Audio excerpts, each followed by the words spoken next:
Hello, dear students. Welcome back to this channel once again. And first of all, I want you to subscribe to this channel and press the bell icon so that you will get all the updates about my videos. So today we are going to start our first chapter of class 12, and it's equally important for State Board of Jammu and Kashmir and other boards as well, because we are now going to follow NCRT throughout India. So I want you people to go through this chapter in a proper way and just pay heed to me. This last lesson is written by Alfonso Duet, and today we are going to just go through different aspects like about the author, then background. We are going to deal with the analysis. We are going to deal with the summary and theme, everything. So be patient and just listen to me. So now, first of all, we will go through about the author, and we will see what important things are there about this which we need to learn or remember. Alfonso Didit is a great novelist and a storyteller, sorry, story writer. So he has written different novels, and he is a short story writer as well. He was born in Nimes, France, and he the last lesson, this chapter, as you go through you will see that it is set in the days when there was Franco-Prussian War going on. It was between 1870 to 71, in which France was defeated by Prussia, led by Bismarck. Bismarck was the ruler of Prussia. You will see that. And now you will be just thinking about which country is Prussia, because you might not have heard about it. I'll tell you that Prussia, actually, this consisted of nations which are Germany, Poland, or we can say parts of Austria. At that very time, when these places were in a unified way, they were called Prussia, and this was considered as one of the strongest areas, or we can say strongest kingdoms. In this story, we will see that the French districts of Alsace and Lorraine, they have passed under into Prussian hands, because Prussia defeated this France, and for a treaty, this these two districts were given to Germany by these France, by the people of France, or we can say the rulers of France. So let's see about the background first. This last lesson, it is set, the setting is of Alsace. That means the setting is of the village Alsace, or we can say district Alsace. So the story starts over there. You will see it's a region between France and Germany. It's on the border of France and Germany, and it has been fiercely contested between the two nations for years, and ultimately it was given to Germany. And this was especially true during the Franco-Prussian War, which was major victory for Prussia. Because whenever you have any tussle between two people upon a kind of a thing, you feel as if getting that thing will make you more heroic. So same was the case. Prussia became heroic because he took this area, this area of Alsace and Lorraine. So it was a kind of a pretext which created that, which made Germany a kind of a place which is more glorified into this 18th, or we can say 19th century. So under the Prussian rule, this war took place in 1870, around 1870 this war took place, and the story is set a little while after the conflict, because you will see the consequences in this very story, and you will see that this consequences are just written after the actual happening. So this war happened, and after that you write something about it. So as part of the treaty that ended that war, because for every kind of peace, if you want peace, you need to come up to some results. So it was that Germany at that very time received Alsace, which was a place upon which they just killed thousands of people for years. Now, as they came up to a treaty that Alsace will be given to Germany, so there was totally peace now, and it was now under the control, earlier under the control of French. Now it was under the control of Germany. So let's see about the summary of this very chapter. You'll see that there is a main character whose name is Franz, and he has started for his school right now. He it seems to him that he is late, and this morning he is very late, and the scene has started from here. He's afraid of being scolded by his teacher, Mr. Hamill, as it used to be in the previous, we can say, previous era, or we can say the early years, that education was not taken so friendly. So Mr. Hamill over here, or M. Hamill, he was just okay with just scolding and frightening his students to learn. So that's why Friends was over here frightened to go late to school. So because, and he thought that he will ask these participles over there, this Mr. M. Hamill will ask a question regarding participles, and Friends did not know even the first word about them. So he was frightened of being scolded for not knowing anything and for being late as well. He thought of running away and just bunking, or we can say spending the day out of doors, as you people sometimes do. You are not in an interesting mood to just go into the class, you bunk the class. So that was the state of mind of Friends as well, as the day was totally warm, and there was, the nature was at its full mood, chirping of birds, and the Prussian soldiers drilling in the open field back of the sawmill, where the field back of the sawmill, that means the nature over here was totally tempting him to go, but he resisted. He wanted to go to school, so he resisted his temptation and hurried off to school. As he reached near the town hall, there was a crowd near the bulletin board, as it is notice board in your school, and you usually put your notices on that. Same is the case with these town halls as well. There is a bulletin board where all the notices are just fixed. And earlier times it had due importance. Now the importance is to internet and just technology. Earlier importance was to handwritten notices and all these things. So at that very time, this he saw that there is a blacksmith Watcher who asked Friends not to go too fast, because he assured him that, boy, you are not going to get late to school, because there is plenty of time. Now you will see that why it is plenty of time now, as he is thinking that he is late to school, but this blacksmith is telling him that there is plenty of time yet, because you are not late. You will see later on in the story why, what he meant from this, that there is plenty of time. Usually there was a great bustle when the school began, but that day everything was as quiet as Sunday morning. It's as Sunday mornings are usually good. People remain indoor for the time being. You sleep till 10 or 11. So in the early morning people does not go out, but during other working days people go out for offices, for school, for other things, or we can say for their work early in the morning. So you feel a lot of crowd over there. It was same as it was a Sunday morning, but actually it was not Sunday. So but it felt as if it was Sunday. Nobody was over there, very less people were moving out.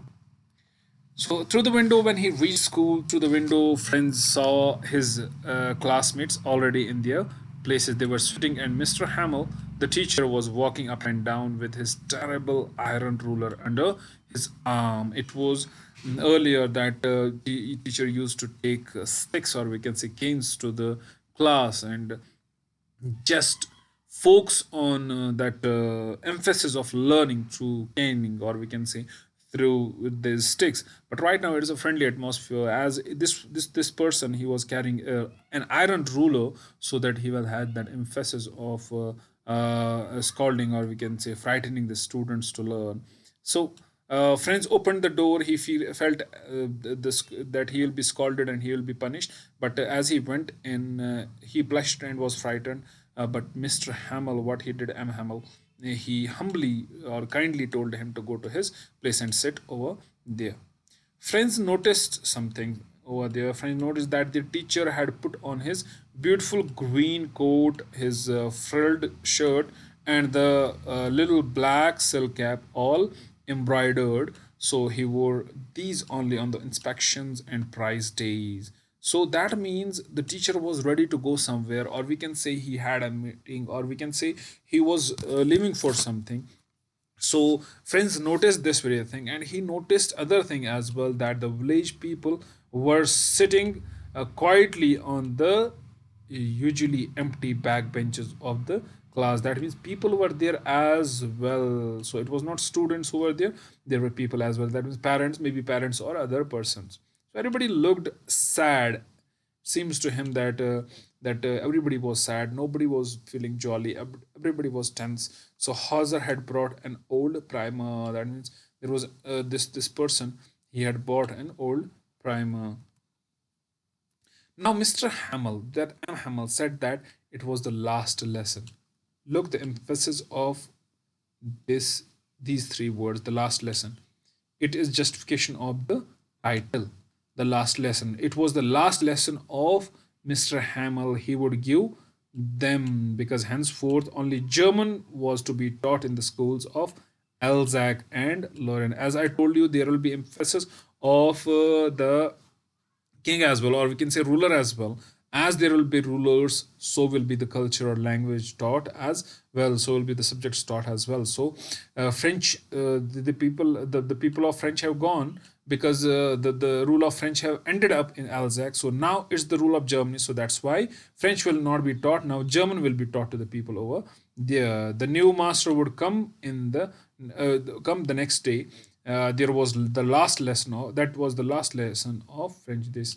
So here the title is justified, that this last lesson, which is to be delivered by M. Hamill, what happened over there. He wanted them to be very attentive, because later on they will not be able to repeat or get their confusions cleared. So he wanted them to be attentive. What Franz felt over here, he felt sorry that he had not learned his lessons properly. Sometimes we procrastinate. Procrastinate means we do not do things on time. As later on, we feel sorry for that. As this friend is feeling sorry right now, the idea that Miss M. Hamill was going away made the narrator forget all about his ruler and how cranky he was.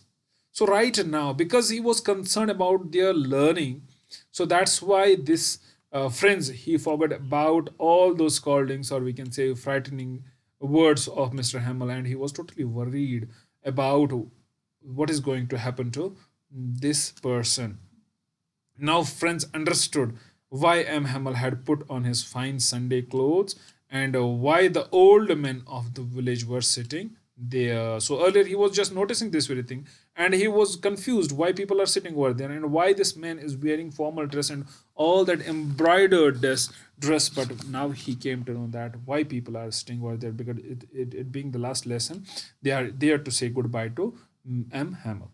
They had come to thank the master for his 40 years faithful service. Now, being there for 40 years, and this is a long time that this person have taught these kids, and he was so faithful, he was doing his duty in a proper way, and to show that respect, these people have gathered over there to show their respects for the country that was theirs no more. Now this Mr. Hamill, he was always, or we can say M. Hamill, he was always there for his country, and the people over there, they were always there for their country too. And this men have worked day and night to make these children learn French and learn this language, but ultimately he had to bid farewell, because this country does not belong to him. Now they have lost this place. So M. Hamill asked friends to recite, but he stood there silent. The teacher did not scold him. He confessed that his parents and he, the teacher, were at fault. So what now, Mr. Hamill, he just told friends to stand up and recite all the things, but he was not able to recite. So at that very time, Mr. Hamill, so or M. Hamill, he said that it's not fault of the students, it's fault of the teacher or the parents that they were not able to just get them learn. So then he talked about French language, the most beautiful language in the world. So he emphasized, as each and everybody said, that he this is the his language, because each and everybody love their language, and it is the aspect of saving your culture and your tradition, or your heritage, that you just save your language. And he's it seemed to be to Mr. Hamill that French was the clearest and most logical language in the world. So he asked them to guard it among them and never forget it. Whatever they have learned, guard it so that they'll be able to learn more in the future. Their language was the key to their prison. So that he said that whenever you want to just come out of this prison of colonialism, you need your language, because you need to make people aware, and it's only through language that you can just share your ideas, you can share your thinking, what you want to do. Then they had a lesson in grammar and writing. That means before leaving, he gave last lesson as well. He gave about lesson about grammar and writing. The pigeons cooed very low on the roof, so it is the sound which came from the outside world. So it is a, an effect of a dramatic writing, that the outside world is also mourning this very thing, because they could in a very low manner, and this seemed to be that they are sad as well. Friends thought if they would make even the pigeons sing in German. So it seemed to friends that as if each and everything, even animals are now captured, they will not be able to be free, so they are under the foreign rule. All the while, Mr. Hamill was sitting motionless in his chair and gazing at one thing or the other thing. His sister was packing their trunks in the room above, as they had to leave the country the next day. So what happened? This Miss M. Hamill, he was just sitting in a very discomfort manner, and he was sitting over there motionless, just gazing at one or the other thing, just stealing the sight, or we can say just seeing outside. He was not able to see in the eyes of the student. So it was because next day they have to leave this very country, as it was no more theirs. After writing, they had a lesson in history, and then the babies enchanted their ba baby boo boo. Even old Hauser was crying. All at once, the church clock struck 12, and then the midday prayers. At the same moment, the trumpet of the Prussian returning from Dill sounded under the windows. M. Hamel stood up. He wanted to speak, but something choked him. So you will see that there will be a psychological impression over here. After writing, they had history lessons, and after that the babies turned out for singing something. And even the old person man who was over there, he started crying. And now the church clock struck 12, and it was time for midday prayers. They started midday prayers, and after finishing them, they heard the trumpets of Prussian returning from the drill. That means they heard the trumpet of those persons who have captured their land, and it sounded as if it is in the whole air. Mr. Hamill, he stood up, and he was speechless. Something choked him inside, because it was we can say that pain of losing their motherland, or we can say losing the place. It was inside there, so it was choking him. He was not able to speak. He was totally emotional, because he was going to leave a place where just he was there for 40 years, and where he just made the students learn French. Then he took a piece of chalk and wrote on the blackboard as large as he could, Viva la France. After this, he stopped and leaned his head against the wall. Without a word, he made a gesture with his hand to indicate that the school was dismissed and they might go. So what he did, he took a chalk over there and he wrote something on the board. And the thing which he wrote on the board was "Viva la France, Viva la France."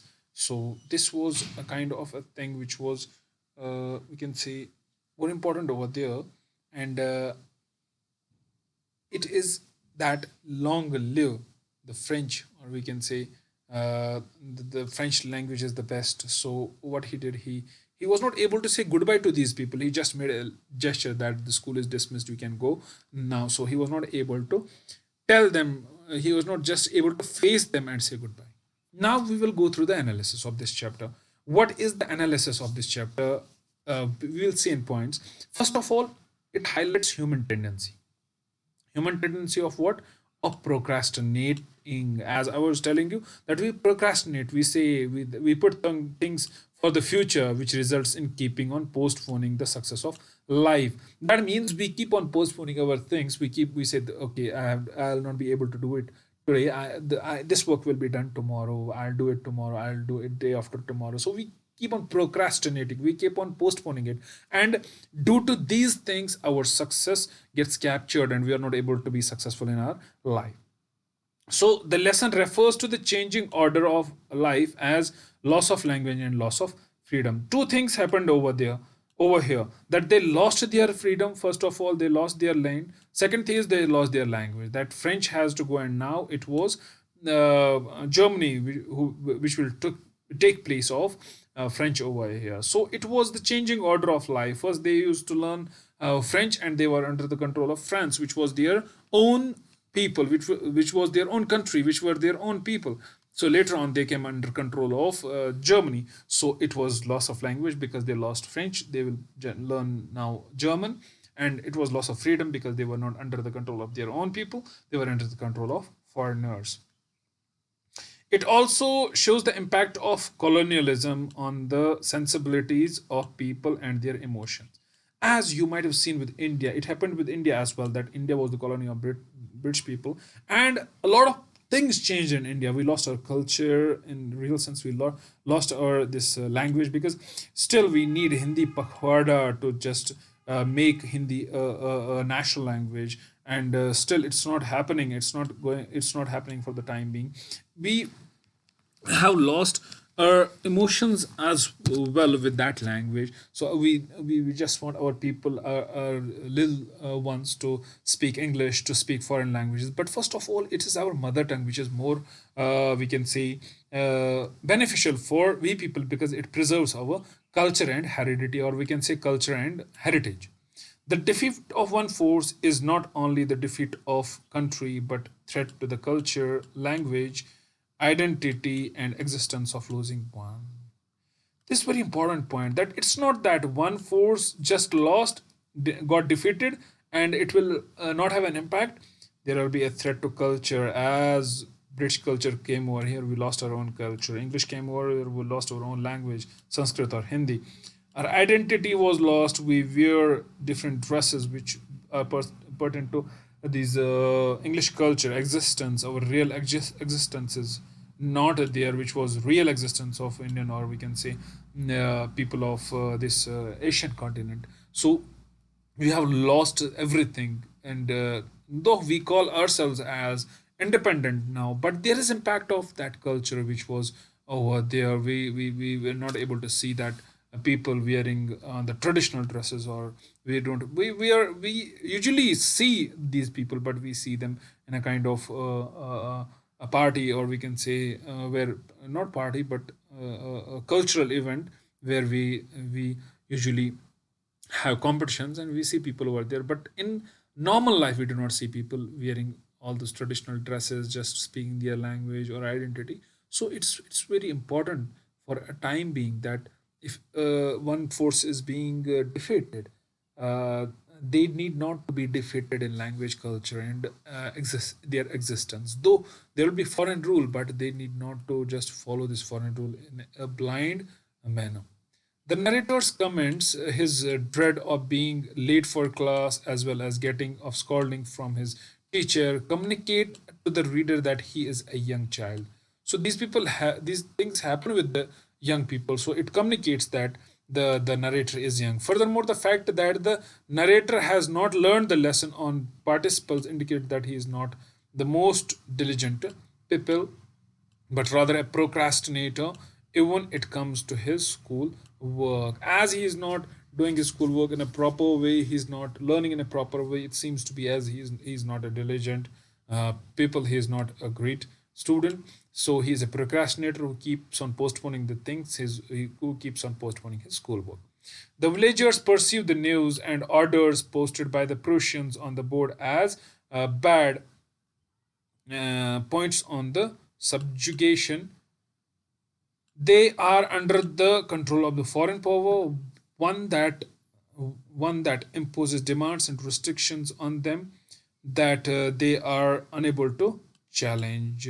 So you'll see that these people, what they saw on the board, they saw that it is the bad points which of subjugation. That means if it will be an act of just development as well, we will see foreign rule as a matter of subjugation. We will see foreign rule as a matter of just suppressing the people over there. So anything, it seems to be as a challenge to the natives. Again, as if we consider this village, if we consider the people of Alsace.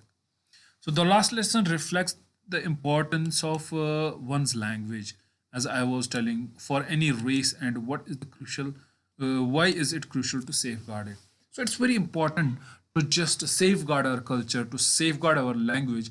And if we safeguard our language, definitely we are going to safeguard our heritage. So it's very important for us. The reader is left to wonder what will happen to the patriotic teacher and to all the children and their families in the grim war years. So now it is an open ending chapter, we can say, because the teacher has gone, though it has ended, but we can just sometimes we feel an emphasis to think what happened to the teacher after that, because being a patriotic one, being a nation lover as well, what happened to the teacher and the students who were very interested in this language.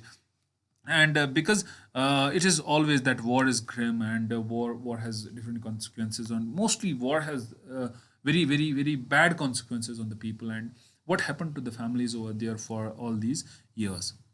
The language that Dudet uses in the last lesson is straightforward and earthy, depicting that with poetic simplicity the setting of the story, and the people are in the heart of it.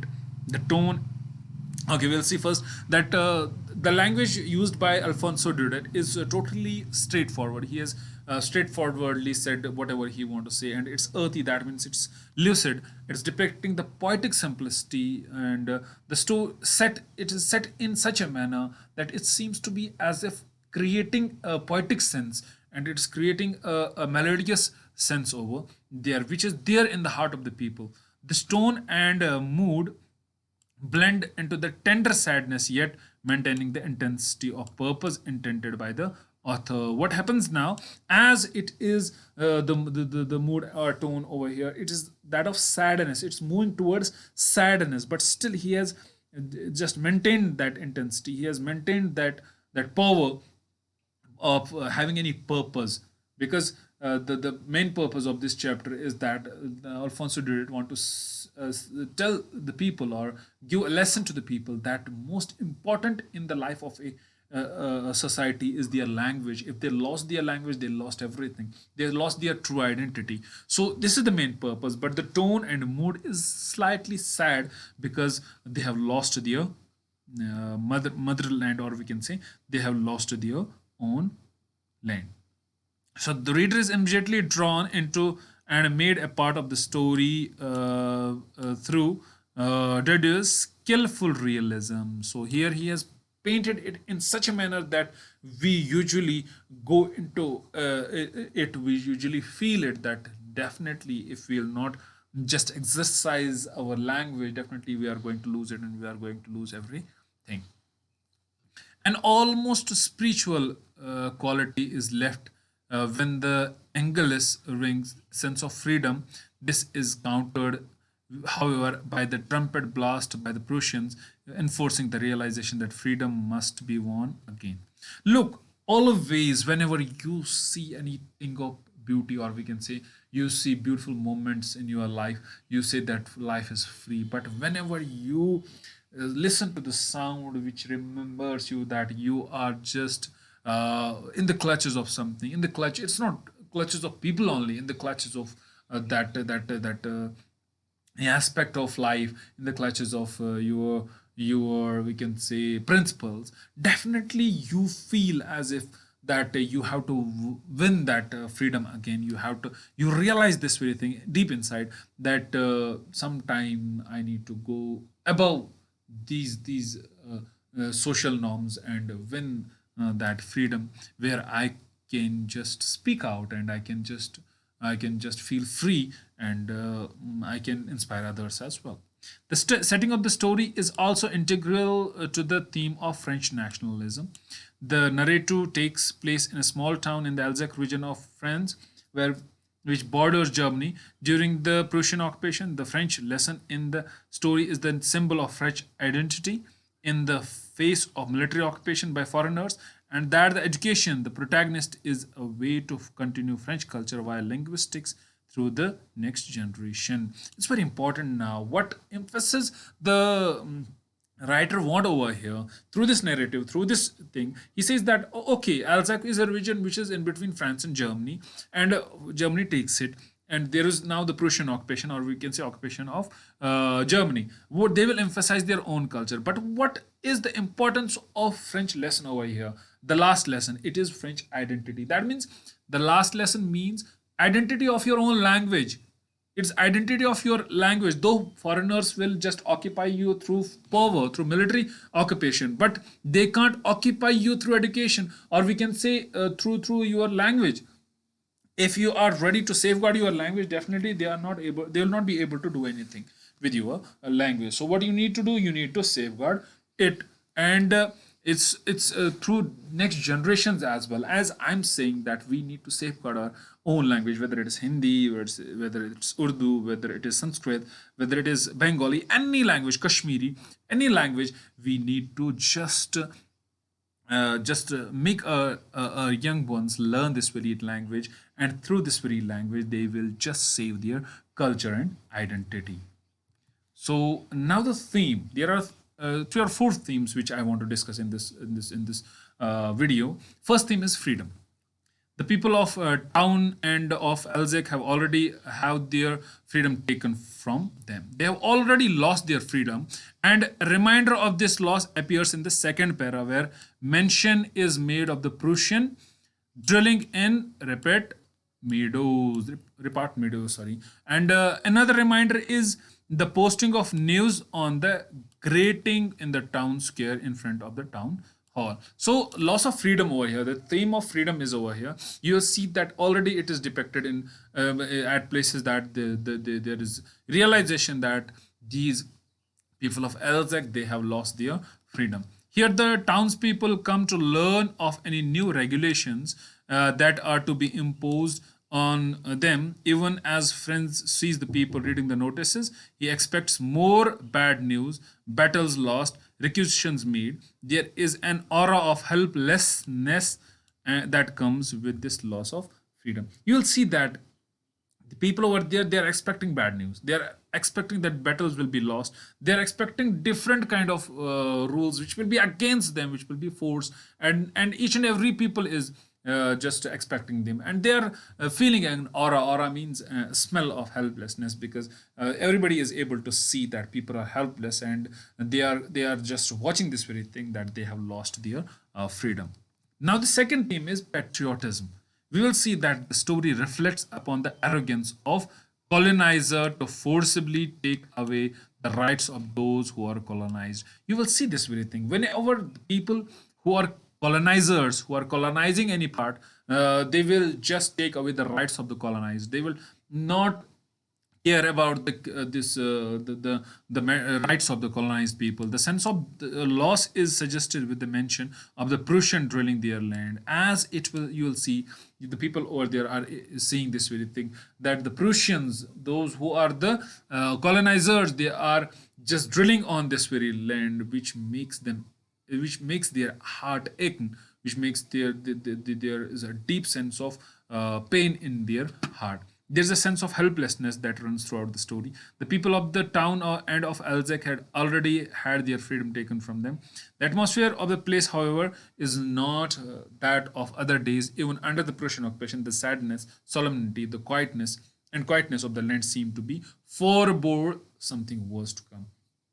as I was telling you, that this, as it seems to be, as everything is inside man. It's not only humans, it is nature, it's the people, it's the animals. Everything seems to be full of sadness, and there is quietness over there.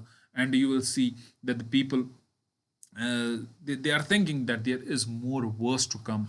They are, because you cannot expect less worse from a colonizer, because they will be only and only taking benefit. They will not be thinking about your rights. In this story, the author brings into limelight the oppression of the majority. This story also makes a universal appeal, as it highlights our tendency to value things more when we no longer have access to them. This is the human aspect, that we are not able to value things till they are under our control, till they are with us. We, once we lose these things, we get a great value of those things. We feel a great value of these things. Now, preciousness of language. This is the third theme, which is more important.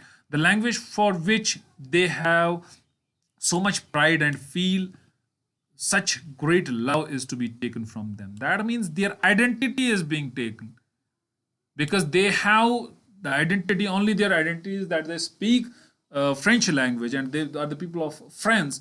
So now this identity is being taken. When German will take the place of French, definitely, if time will come, each and everybody will just